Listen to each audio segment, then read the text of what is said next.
Kenyan football and preparedness to host the African Cup of Nations is under intense scrutiny after rival factions of the Football Kenya Federation appeared separately before Parliament today, further exposing the deep divisions that could impact the country's readiness to host the 2027 Games. At the center of it all, governance, accountability, and fears of a possible FIFA ban. NTV's Gladys Midecha now tells us about the play of football drama that MPs were treated to at Bunge Towers. It was game day. The pitch, Bunge Towers, Committee Room 25. The members of the National Assembly's Departmental Committee on Sports and Culture took the place of active spectators at this game.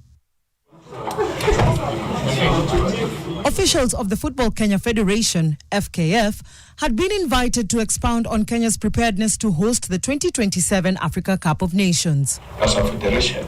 Out of the tunnel that is the Bunge Towers corridors and into the room was a lineup of FKF President Hussein Mohammed, flanked by Acting CEO Dennis Gisheru and a few members of the National Executive Committee. The way you are, we will be able. NEC, missing in action, several key NEC members.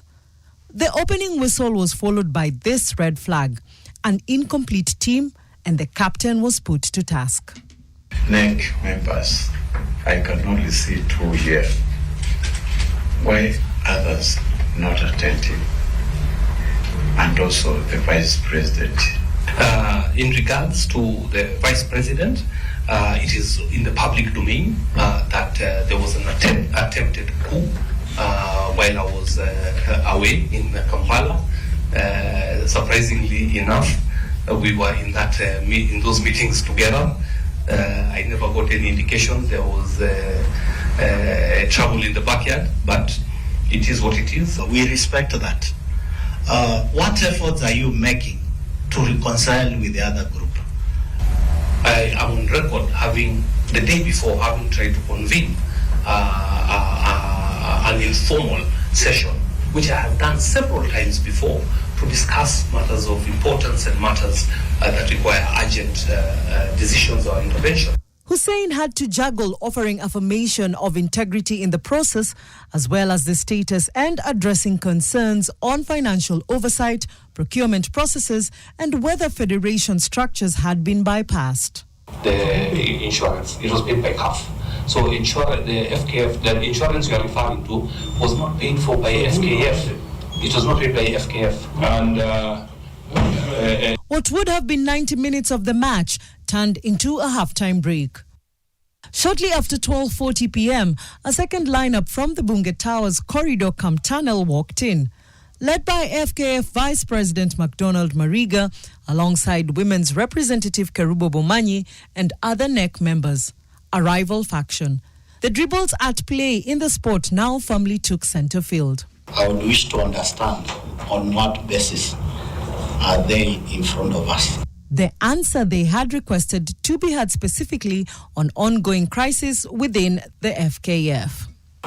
The nature of our disputes, the National Executive Committee of the Football Kenya Federation respectfully brings to your attention a series of serious governance, integrity, legal and financial concerns affecting the Federation.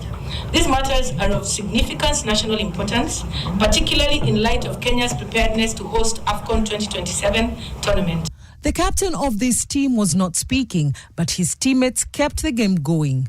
Then, the most serious allegations yet, claims of a breakdown in financial and budgetary compliance and alleged manipulation of NEC meeting minutes, particularly on budget control decisions.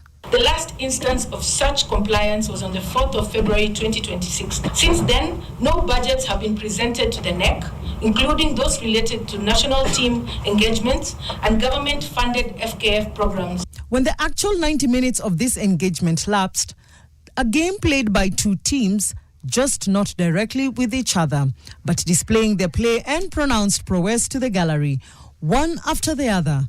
On one side, a leadership insisting it remains legitimate and in control. On the other, officials warning of governance failures and systemic risks.